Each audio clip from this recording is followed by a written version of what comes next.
Ang nagaganap ba sa Pilipinas ay ordinaryong korupsyon o mayroong mas malalim na dahilan kung bakit ang katiwalian ay ganito na lamang ang itsura sa ating bayan? Ito po muli si Attorney Michael Perario, pag-usapan po natin yan.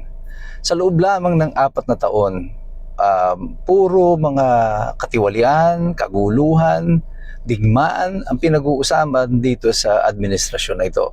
Pag-upo pa lamang ni Bongbong Marcos sa kanyang pwesto, lumalabas sa mga deliberasyon sa Korte Suprema at sa ilan pang mga news reports na ang naging strategiya ng pamahalaan ay ipunin lahat at kuhanin lahat ang mga savings ng gobyerno.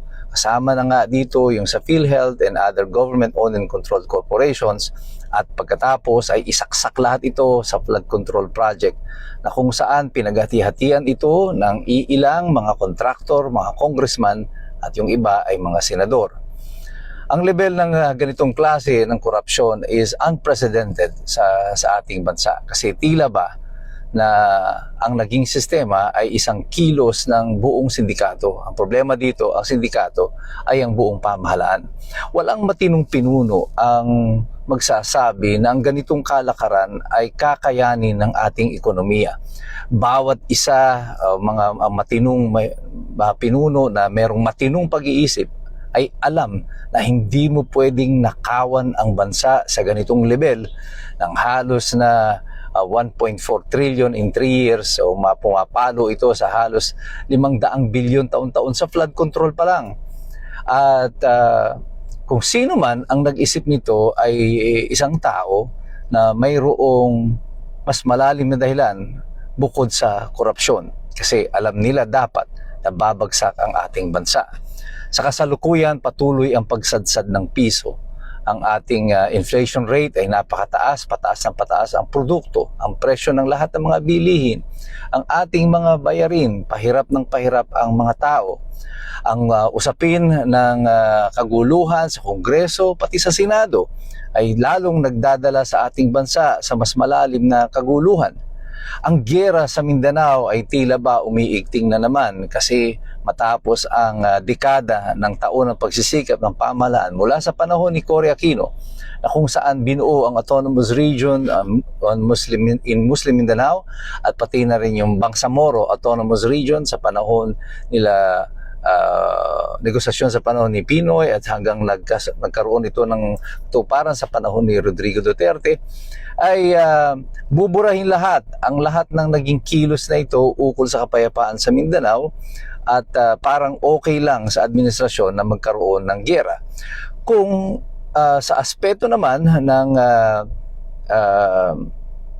usapin tungkol sa CPP-NPA, ang nakakabahala ang tila pagsulpot na muli ng CPP-NPA, ng NDF at ng mga kaalyado nito ng mga organisasyon. At ngayon ay kabahagi na sila ng pamahalaan at tila ba sila ang mga bida at may kontrol ngayon dyan sa Kongreso. Anong nangyayari sa pamahalaan? Dapat alam ng mga pinuno kung ano ang dulot nito mga pinagagagawa nila. Walang mabuting dadalhin ito sa ating bayan. Pero bakit parang sinasadya na ang lahat ng ito ay magdala sa ating bayan sa mas malalim na kaguluhan at paghihirap? Mayroong mga nagsabi, at ito ay aking sinusuportahan ang opinyon na ito, na tila baga hindi ito ordinaryong korupsyon. Tila baga ito ay mayroong bahid ng paghihiganti. Sino man ang gumagawa nito sa ating bayan ay hindi lang gustong magnakaw, kundi gantihan ang Pilipinas.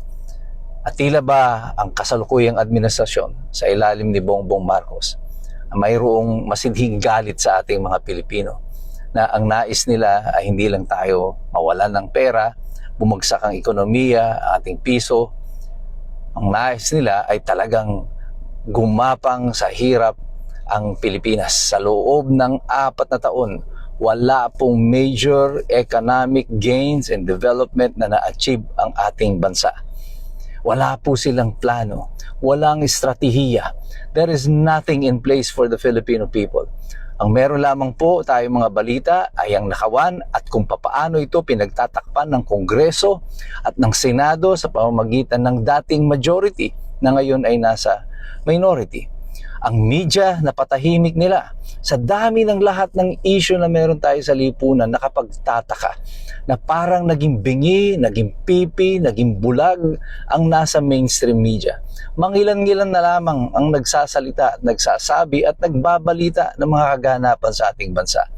Yung iba, naging pipi na lang, naging mga bingi, naging mga bulag. Gaano kalaking pera ang kinakailangan mong ipamahagi upang pati ang mainstream media ay magkaganito. Sa kasalukuyang sitwasyon ng ating bayan, tila ba wala tayong nakikitang magandang kinabukasan para sa ating lahat. Pero ang mas nakalulungkot nito, tila ba ang ginagawang pag-abuso at pagwasak sa ating bansa ay sinasadya. Ito ay gawain ng mga taong may matinding galit sa ating republika.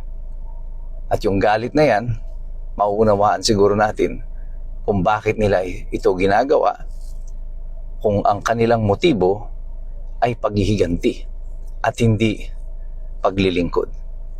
Pero tayong lahat, patuloy po tayo na makikilahok, magmamasid, mag-aaral. Kasi alam nating lahat, mahirap makialam ang taong walang alam. God bless you. God bless us all. Mabuhay ang Republika ng Pilipinas.